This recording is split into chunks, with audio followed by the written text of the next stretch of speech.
Welcome to this episode of Dev Questions with Tim Corey.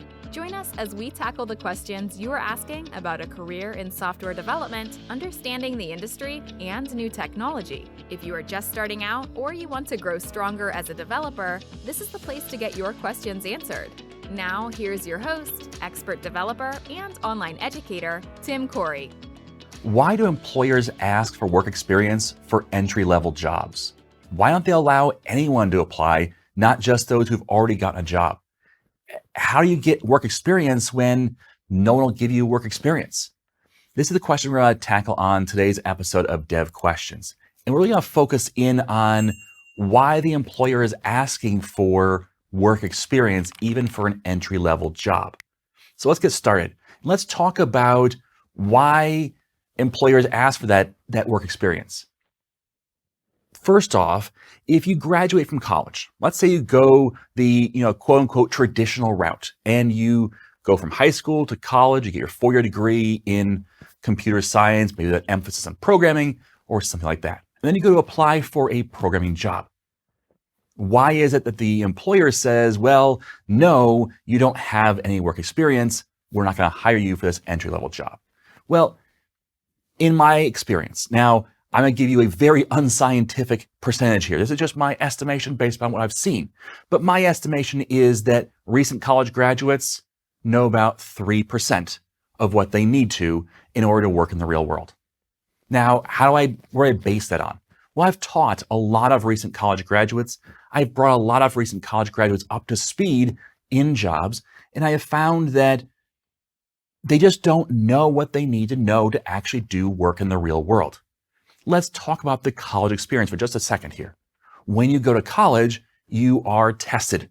And so you have tests with true and false and fill in the blanks and remember these terms and maybe a little bit of writing code, but that's not how the real world works. Your employer doesn't give you an assignment that is multiple choice.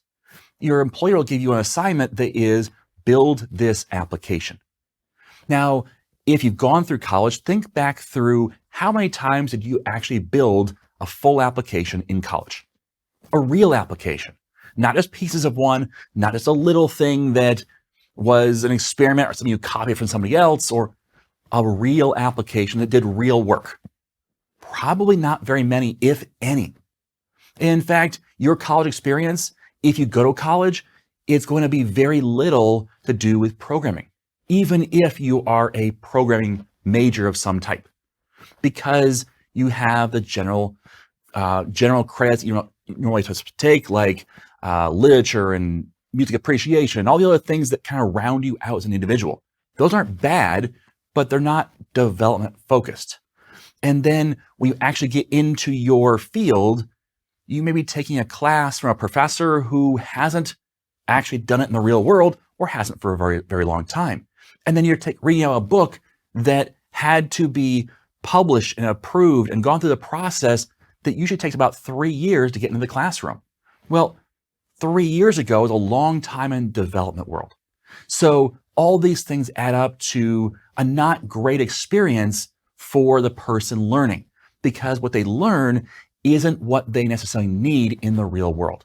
Yes, there's a lot of theory that is practical. The ideas behind it they learn can be great, but often when you come out of a college experience, you just aren't prepared to jump right in and start contributing to an organization. So there's a lot of work that has to go into building you up. And this is one of the major reasons why employers ask for work experience. Because whether or not you have a degree, whether or not you have multiple degrees, master's degree, doctorate, doesn't matter. Whether or not you have those, what's going to be important is, do you have work experience? Because those initial couple of years of work experience will teach you the other 97%. Now, you won't be perfect. You won't be know-it-all yet. You're still an entry-level developer after those 2 years, but you will have rounded out your skills in working in the real world. So what employers are doing is saying, I don't want to train you and go through that process. I want somebody else to do it. That's why I want some work experience. So that's one thing, is that you're not really experienced when you come out of college or when you even graduate a boot camp or have taken stuff online and learned from people like me. Just because you have seen something done, just because you know about certain things, just because you've built a couple of demos doesn't prepare you for working in the real world. Now, when you get that first experience, so let's say you do find a company that says, sure, we'll hire you with no experience. That building you up to getting you up to speed is going to be expensive for that company. It's not just a free ride. When they pay you, let's just say they pay you in the US, pretty entry-level salary of $35,000, $40,000 a year.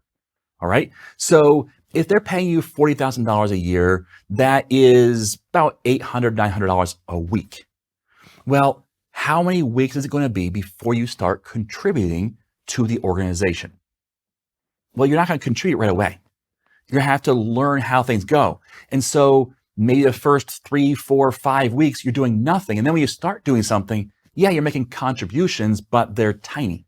And they could have been done easily by someone already on the staff. So it's going to be a few months before you start making a real impact.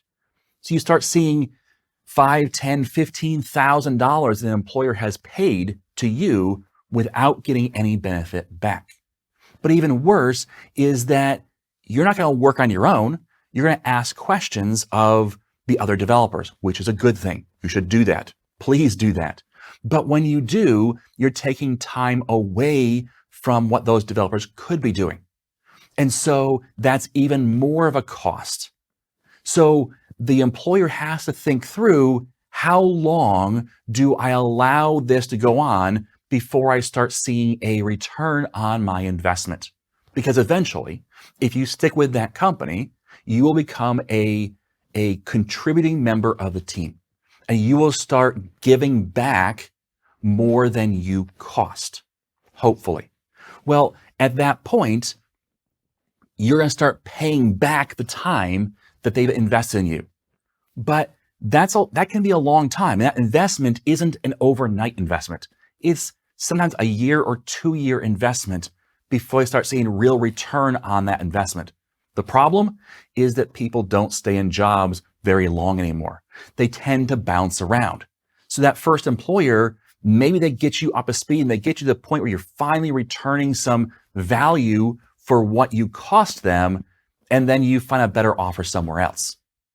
Well, they spent all that time and investment and didn't really get all the value they wanted to out of it, and they may not even have paid back their investment in you.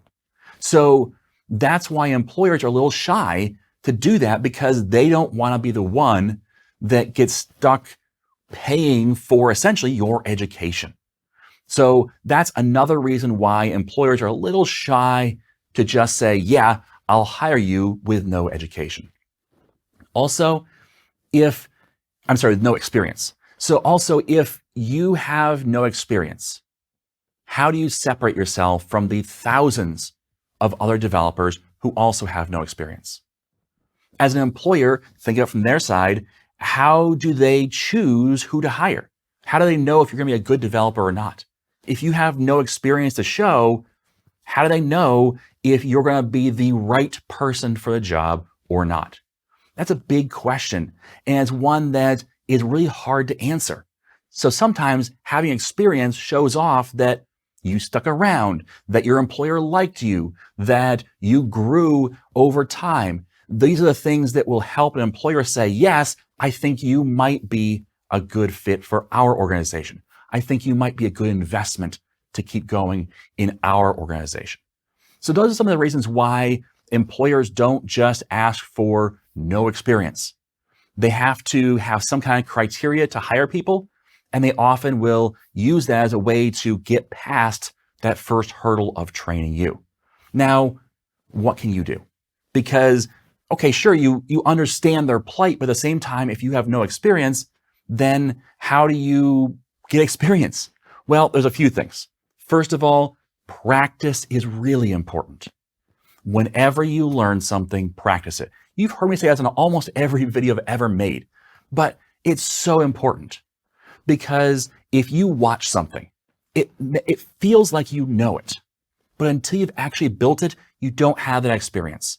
And you don't really know, you haven't verified that what you know is really the truth. So you have to build something with it. But with that, having built something, you can then tell an employer, hey, I've built these 5 things with that technology, and here's what I think about it.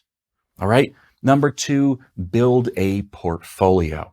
Build something that shows off what you can do. Again, if an employer is going to take the risk of hiring someone with no work experience, they need some way to differentiate you from the rest of the crowd. Being able to show off what you can do is really important. Just saying, I can do all these things, that's not good enough. I've had lots of people tell me they can do everything. And it turns out they really couldn't. They just watched tutorials on those things. They know how to actually use them. So make sure that you show off what you can do in a portfolio. Show, don't just tell. Now, also build something real. Pick anything. Build something real. Make it open source or not, doesn't really matter. Build something. Being able to tell an employer, hey, maybe I don't have work experience in a corporation, but I've been building this app for the past 2 years and I've been able to sell it. I put it in the App Store. I put it on, iOS or the Android store, or I have it on my website for sale, or it's a website itself, and I've been using that for this purpose. That shows off that you have experience building applications. That's important. That's not exactly the same, but it is pretty close to regular work experience. And finally, build relationships. I know this is hard for some people where they really feel like they want to be on their own. They don't want to have these interactions. They don't want to go out in the crowd. They don't feel comfortable building relationships, but it's important. The more you build relationships, the more you can rely on those relationships as a give and take, as a help each other out thing. Join a local user group. Get to know people. Because when you need a job, they may think of you before they just open it up to everybody.